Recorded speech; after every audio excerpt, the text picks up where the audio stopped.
Everybody wants something from him. The professional who wants targets. If you saw ninjas, you're seeing ghosts. An heiress who wants revenge. I want to know who they are. The man he once called brother is now his deadly enemy. You don't torment me anymore, Sakura. A prisoner of his own destiny. He will find freedom only one way. Chuck Norris, Karen Carlson, Lee Van Cleef, the Octagon. And then as we moved to the Octagon, of course, we were able to say to the investors, gee, you did well on Good Guys, you did well on A Force of One. Let's put a little more money behind this and make it more of a studio-type picture. By the time we started the Octagon, American Cinema Productions had their office, had everything set up.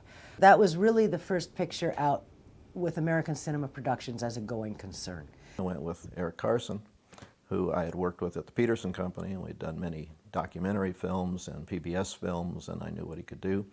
And he delivered the Octagon, which was clearly the most ambitious of the three Chuck Norris films we did. To me, the issue and the interesting thing about the motion picture, The Octagon, was that it was about terrorism and terrorists and the various points of view of how to deal with it, what to do with it, why people get in it. Gene Higgins was the executive in charge of production and was a powerful influence in the smooth running operation of American cinema when it was really turning out pictures of good quality. Eric Carson and I would sit there and read script after script, looking for a writer with the action sensibility, but with the dialogue that wasn't stilted. The Octagon was approached as a cinematic film, not as a photograph stage play. I finally read one. I said, I think this is, you better read this one, and gave it to Eric to read. Eric read the script and said, this is it. We got to talk to this guy. This guy was a writer by the name of Lee Chapman.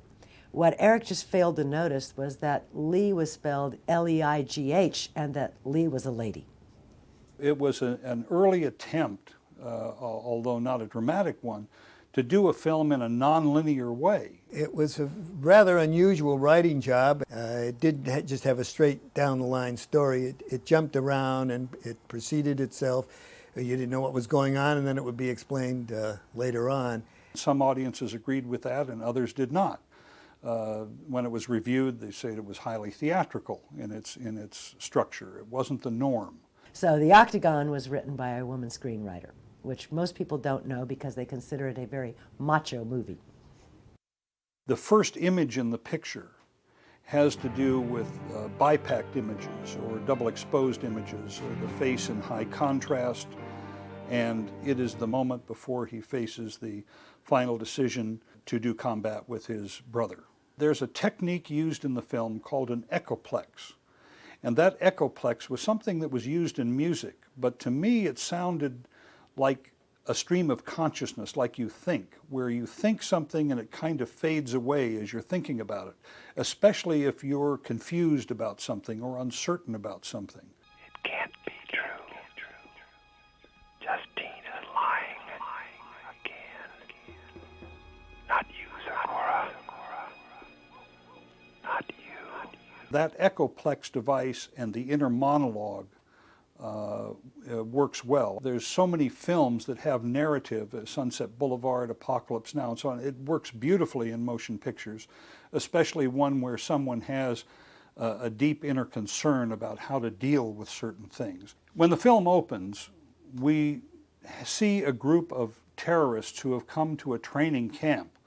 And people said, oh, they don't go to training camps. Well, we learned recently it's not true. They do go to training camps.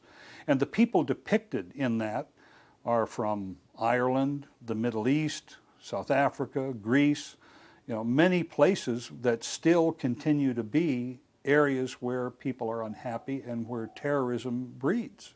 It's interesting, they had terrorists and mercenaries training in the same camp. For the convention of a martial arts film, it was a ninja technique that they were learning, which is something that would be valuable in terms of what they have in their capabilities as a background. And that was a theatrical convention that we satisfied. But the point of it was that it was a camp to train terrorists.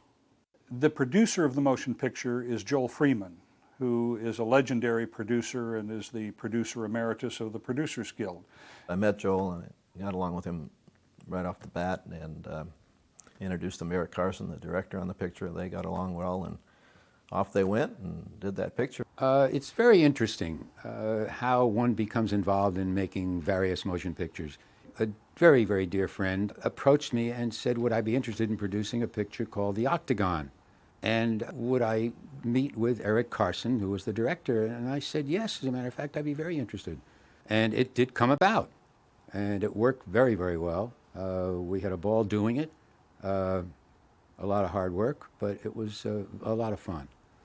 Joel and I hit it off great, and he is a hands-on producer. He's on the set, he watches everything, and really takes care of business. I believe in being on the set all the time. That's where the problems arise, and that's where I can solve those problems. I can't do it over a telephone in an office because I'm not privy to exactly what's going on at any given moment. And I find it fascinating. I find it nostalgic for me because I was an assistant director for many years on many, many films. And that to me is where the pictures are made. Not on a phone and not in an office and not in New York with the people who own the studio. They are made on the set. He does a cameo in The Octagon where he's handing flowers to Nancy as a curtain call, which is one of the scenes that opens the film. We had originally planned to do a huge martial arts ballet on the stage of the Shrine Auditorium, and it was being choreographed, but time and available funding, we couldn't do it. It was a great disappointment to me. Danny Kahn is a legendary editor and just filled with so much energy, it's amazing.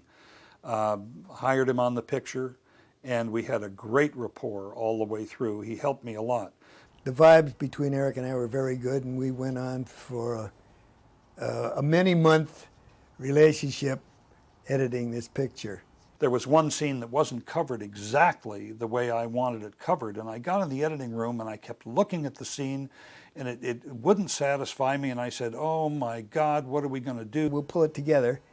And I did. Eric was thrilled when he came in and saw what I did with it.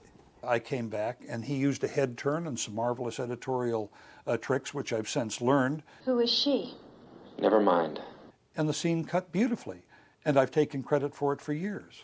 Eric was very, very patient with me, and I would say the collaboration on The Octagon between the director and the editor was a wonderful example of the director not letting his ego get in the way and being receptive to ideas.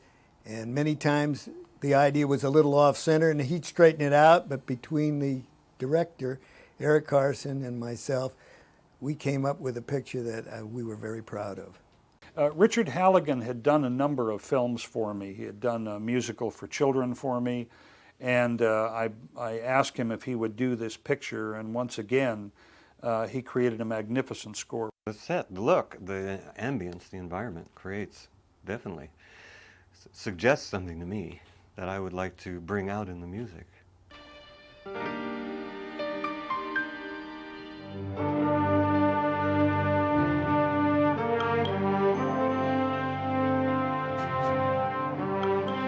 It's fun to try to, relate the music to these specifics that were already created that someone has thought of, He had instruments that people don't use. The beam was one of the instruments he used. By striking this huge steel beam and sliding things on it, you just create sounds and emotion.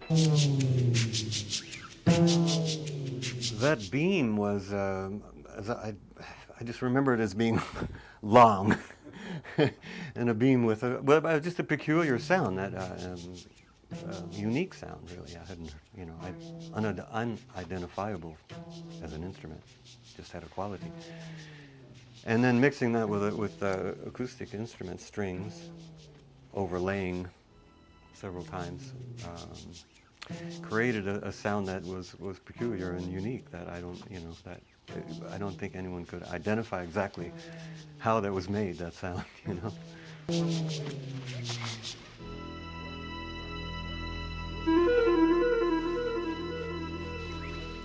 To me, a really great score brings out the elements that are already existing in the film before the music is added. Stay down!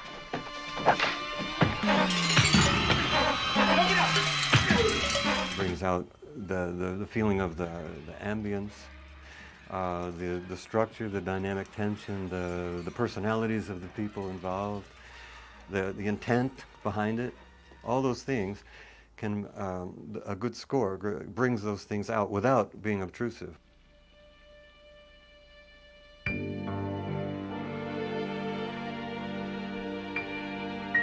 That has an effect on the observer and the listener that's almost subconscious, unconscious.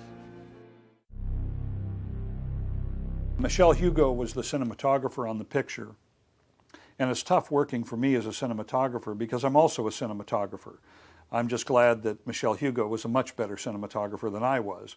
The set for the Octagon, which is the only arena film that Chuck made, was built north of Los Angeles by James Shoppy. He was later nominated for an Academy Award for one of the Star Wars motion pictures. The plan for the Octagon was to give it some kind of almost surreal kind of environments, because there was a certain amount of surrealness about it. We started looking for areas around the Los Angeles area that could be construed and be shaped into this kind of feeling.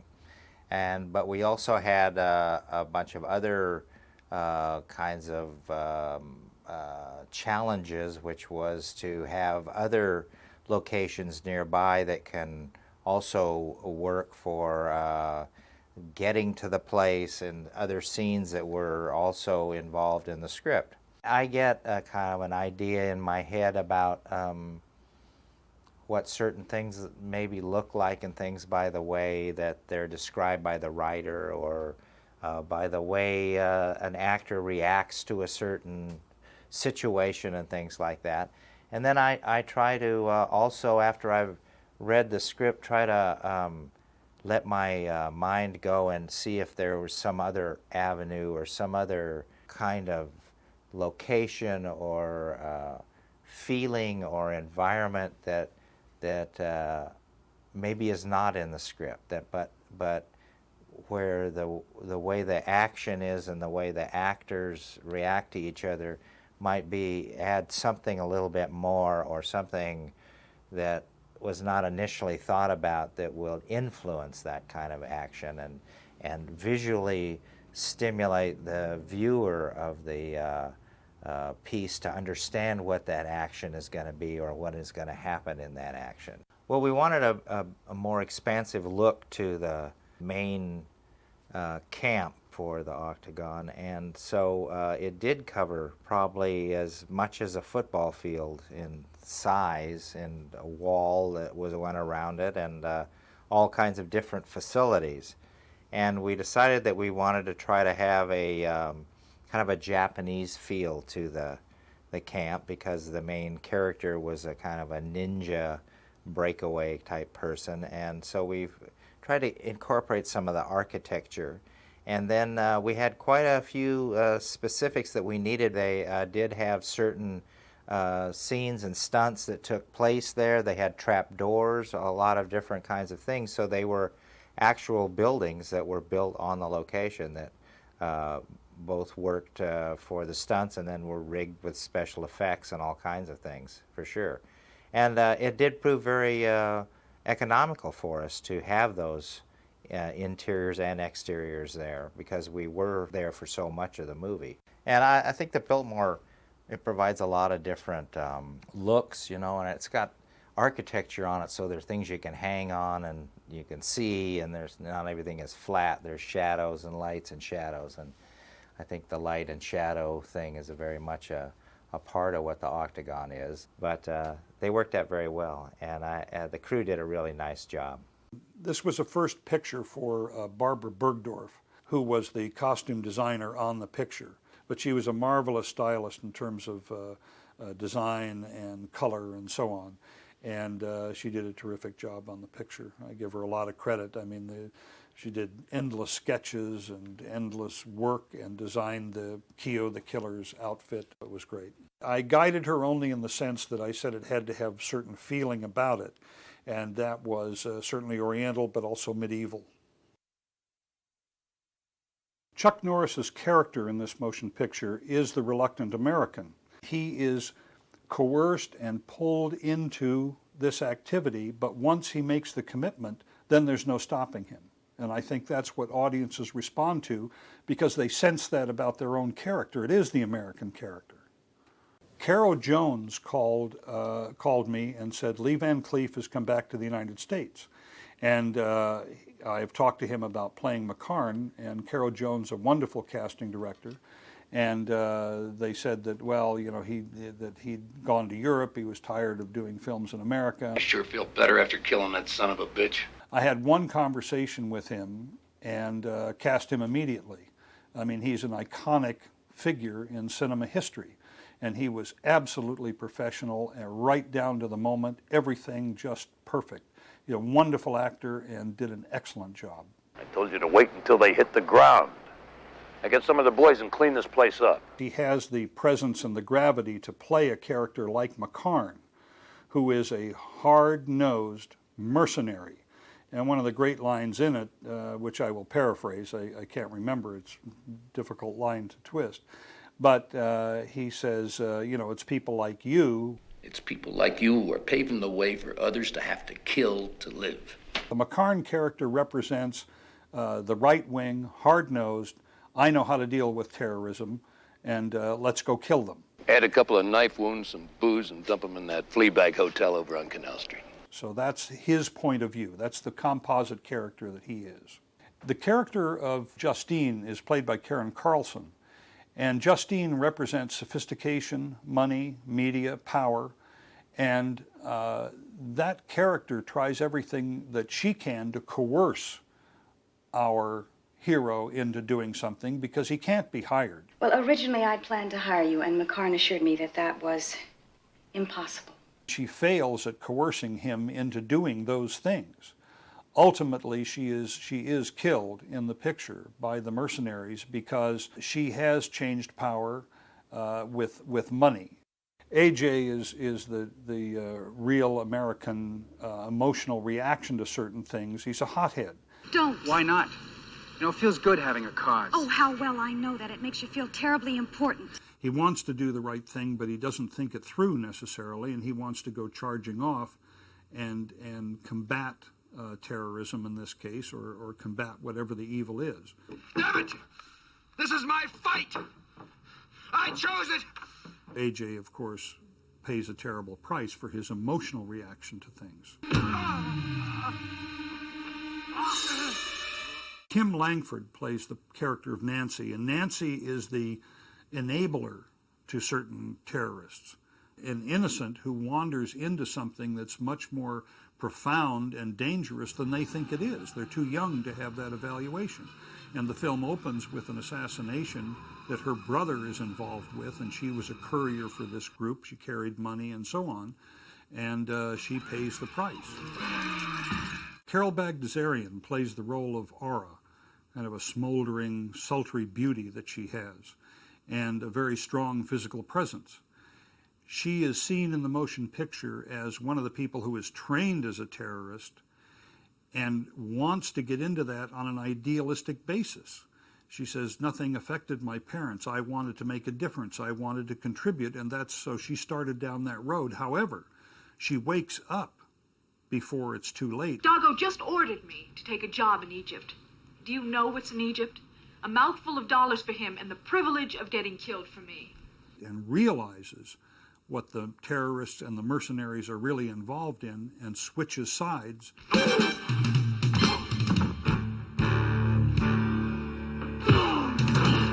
And assists our hero in the final assault on the octagon. In the octagon, Carol Bagdasarian is one of the first images of a tough woman in films. I mean, you hadn't up until that time seen a lot of women with AK-47s in their hand taking out a load of people and blowing up a building and being tough. She's a confused young woman, but when the time comes and she turns on the terrorists, all hell breaks loose. Jack Carter was brought to the picture by Caro Jones, and he plays a promoter.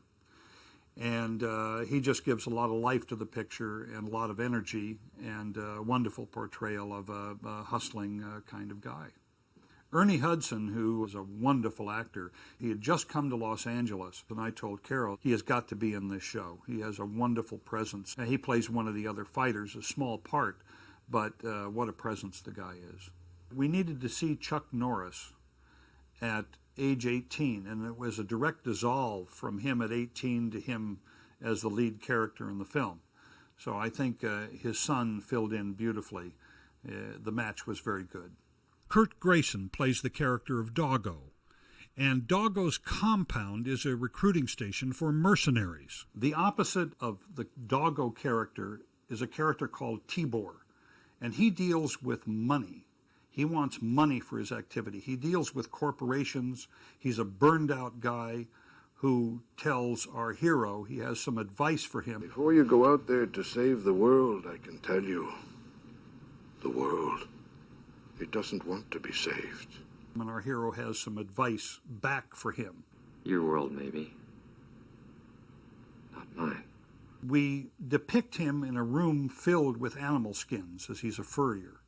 You know, I thought that was the absolute perfect background is the pelts of living things. That's what they live off of. And he deals with corporations, money, and doesn't care. He just wants the cash. Nothing affects him. There's no morality to Tibor at all. Doggo's compound is one of the first places our hero goes to try and make a connection with this whole chain of events that's been happening. It's also a scene in which Richard Norton, who plays Keo, is seen without the mask. Octagon was the first time I suddenly became an actor. You know, now I'm one of these people like anybody else who watches movies, you think, oh, man, I could do that. You know, and as we know, if actors are good, that's the effect they have on an audience. They make it look so easy and non-contrived, and you don't catch them acting. So, of course, you know, Eric in his wisdom, Eric Carson, the director, gives me my first line of sit down. So suddenly, you know, in your head, you go through sit down, it sounds, oh, man, I'm going to win an Academy Award for this, you know. The time comes to deliver it, or a day before rehearsing, and suddenly I'm like, sit down, sit down, sit down. Come on, sit down. All right, listen up. We've got employment opportunities in South Africa, the Mideast, and maybe something coming up in Central America. And when your name's called, stand over there, nice and obedient. You know, there's a lot more to this than I figured, because suddenly you get all self-conscious, and when you say it out loud, and it's not really your words, it becomes a whole different ball game. And that was a very, very big lesson for me. I suddenly realized, you know what? If there's going to be any longevity in this field of entertainment as an actor, you have to put as much time into learning to be an actor as you do into being a martial artist. Richard Norton is a spectacular martial artist, and certainly with weapons, he's unmatched anywhere in the world that I know of. And he plays two characters. He plays Keo, the killer who handles the weapons, and he also plays Doggo's man who tries to get Chuck to stay and behave himself. And of course, when he starts pushing Chuck around, he pays the price. You son of a bitch, I'm gonna kick your ass! Let's try again.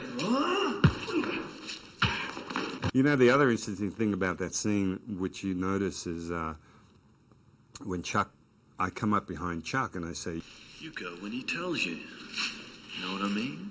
And Chuck kicks me in the groin, and I turn around, and I'm like, shit, oh, shit. Well, you know where that came from? John Belushi. I was working with John Belushi at the time on the Blues Brothers movie. I was doing bodyguard work for John, had been for a little while, and I was working in the movie, and I told him about this little fight coming up, and John said, wow, I said, this is what you should do, you know, like right off the top of his head, and he virtually choreographed that little bit. So when you get kicked in the groin, hold it, and just, oh, shit. Oh, shit, shit. It was very funny and an obvious John Belushi touch. So how's that, eh? To have an acting coach like Belushi at the time for a little role like that. You know, one of the things I do remember is the impact of costume. For a lot of that movie, nobody knew who was playing Keo, including those working on the film, except, you know, of course, our immediate little stunt group. And after a few of the fights and everything, I remember planting a back kick on one of the guys in this scene in the kind of the bunk room. And then I really planted him. He had a foot mark like this on his chest, So with that, and of course the fact that Kyo never spoke because he's supposed to be Asian, all we did is a lot of, in my original style of karate, it's called Goju, we had kata called Sanchin, or forms called Sanchin and Tensho, which involve, diaphragm breathing. It's very like breathing like this. Well, of course, that became Kyo's calling card. In fact, the only words he ever spoke, So as a result, there was a certain mystery around Kyo, and I noticed when I'd go and get changed and come out and start walking, people would part like the parting of the seas and everything like that, which I thought was very, very funny. One of the interesting things about Richard Norton is that there was no trickery in what these guys did. No undercranked camera, no slow motion, nothing.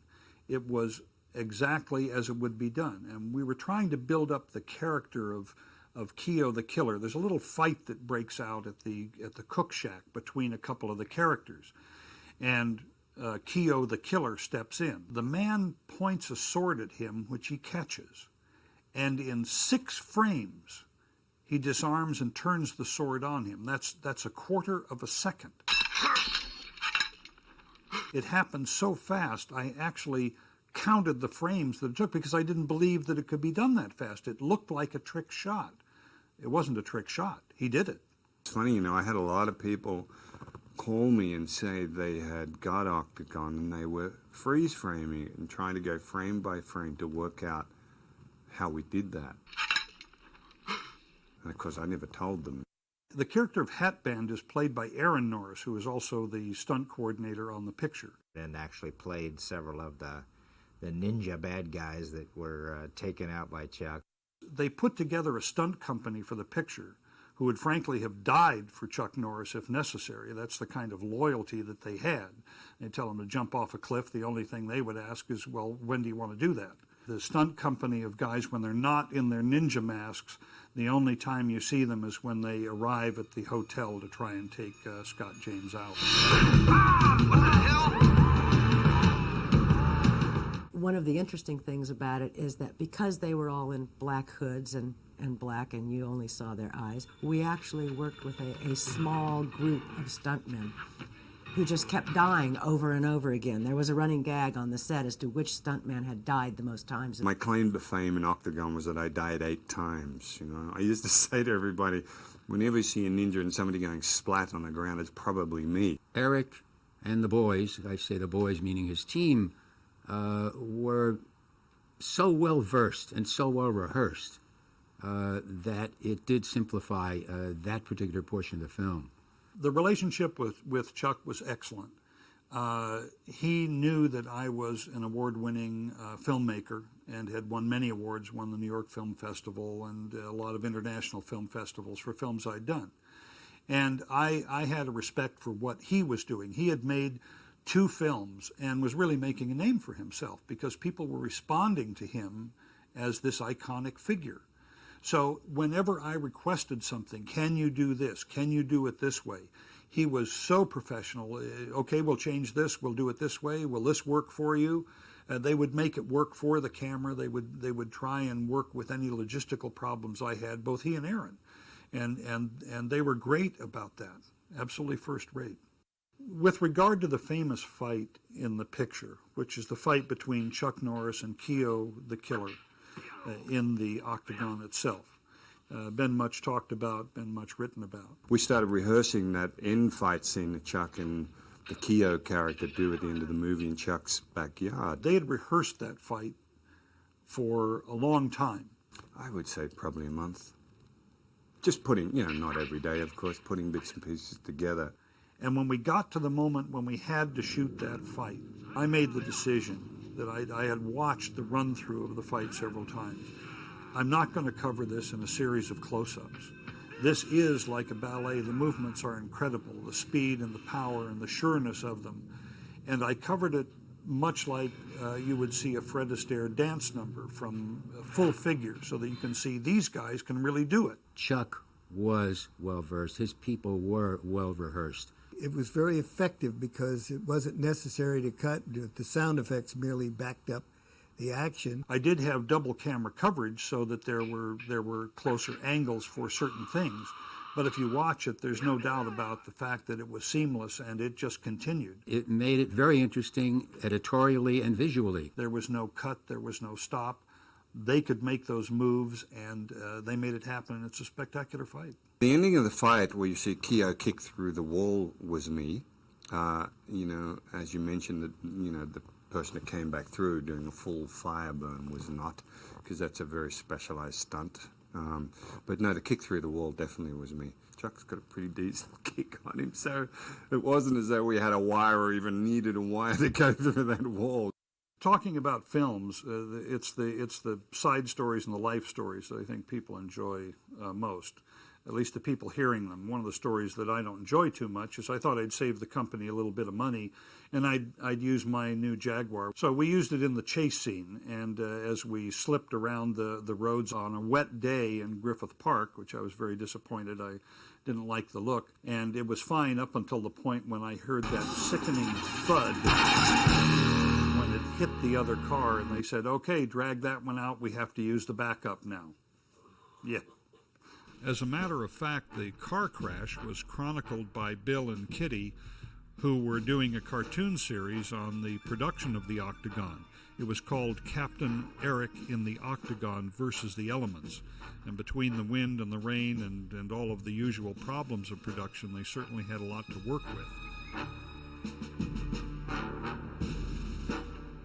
All the various personalities that worked on the show were there, and they presented this at the wrap party. Nobody knew they were doing it, and everybody had a great laugh, and it was very thoughtful of them and very kind. There was a scene with the character of Scott James and Justine, and it was shot in Griffith Park, and we were shooting in January because that's the schedule we had. It was cold, but it was a perfect day. It looks like a CGI shot now, but it was Los Angeles looking out at it from Griffith Park, and they have a little love scene up there, but the clouds, the lighting, everything was just perfect. We had a huge cast out on the set of the Octagon, and there were a lot of recruits, and there were a lot of ninjas and the stunt company, and I mean, there were hundreds of people out there doing these intricate run-throughs, and as a riot broke out. There was one extra who was particularly offensive to a lot of people, and he was annoying. So we had this huge riot break out, and everything was, the place was burning, and people were screaming and running, and the gong was going off, and so on.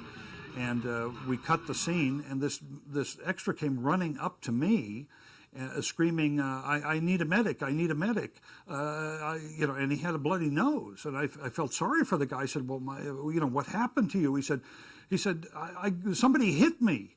And I said, "Well, what does he look like? That's not right." He said, "I don't know. He was a ninja." One of the things that Carol Bagdasarian had to do as Chuck assaulted the Octagon was she decided to help him. As she's about to jump off this wall, there was a great concern about insurance and what if something happened to her. It was amazing to me that with all the airbags, and there were approximately 20 to 30 stuntmen there to make sure that nothing happened to her on this 4-foot jump into the airbag. But that's the kind of attention to detail they paid on this show. At the conclusion of editing the Octagon, we were final phases of post-production. We were on the dubbing stage, and Eric came up to me one day and he said, "I've got a surprise for you." And I said, "I hope it's a good one." He says, "I think you'll like it." He showed me the one sheet of the Octagon, and my name was on it, edited by Dan Kahn. It is the first time that a film editor was given credit on the one sheets. Thanks to Eric, and I've never forgotten it. Working on the Octagon was really fun because we had built a lot of momentum. It was a lot easier. I could actually hire people to do the campaigns for us, to cut the TV spots for us, to do the trailers, the previews of coming attractions for us. Chuck Norris, Karen Carlson, Lee Van Cleef, the Octagon. I had lots of people bringing in design work to us. It was a whole different thing. When we did promotion and publicity, We had the budget. Eric Carson was the director, and he was very willing to work with us. So that really helped us when we were doing our campaigns, and because he had a lot of vision as well as far as how his film should be marketed with Chuck. So it was very much a very enjoyable, fun experience. So we didn't have a disgruntled director. We had somebody who was fun and was really willing to work with us, so it just made it easier. There was a lot of full contact in this picture, which hadn't been used a lot in motion pictures.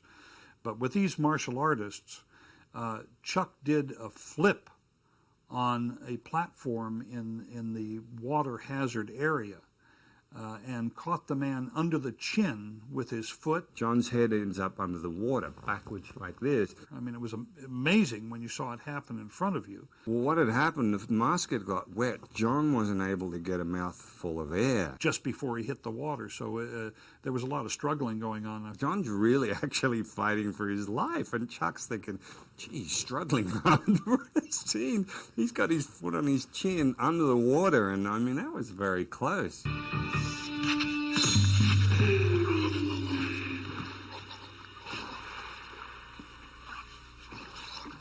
And I finally said, cut. You know, when he finally came up, John is just like gasping for air. And that shot did make it to the final picture.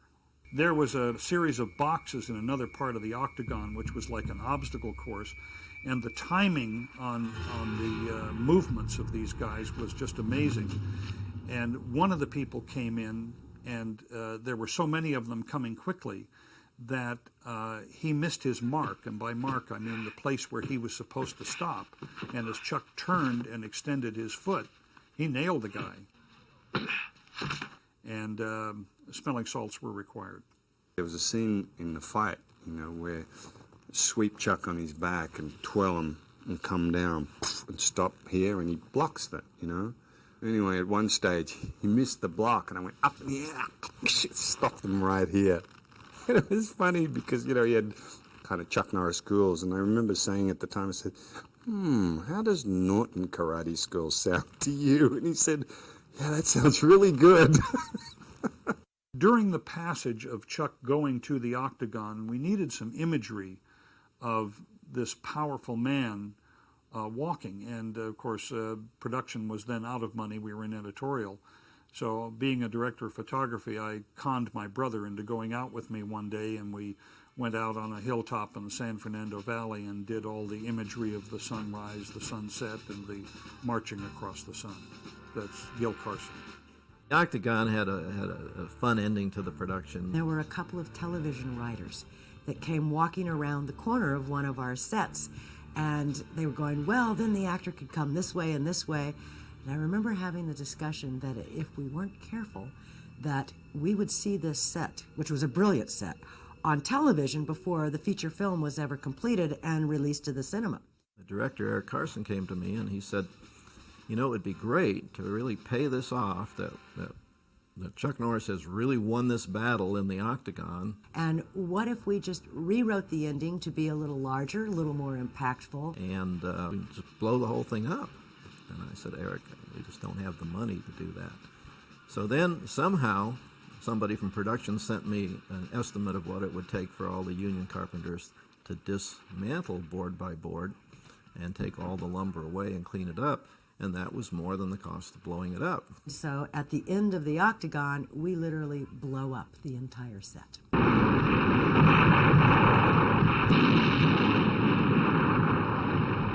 It became a great part of the picture. I think I was tricked into that a little bit. It wasn't me, you know, because if I'd made the deal, I would have tried to, you know, get some money out of it. It might have been Joel that came up with those two budgets, one to blow up the set and the other to tear down the set. I don't know, but he worked out great.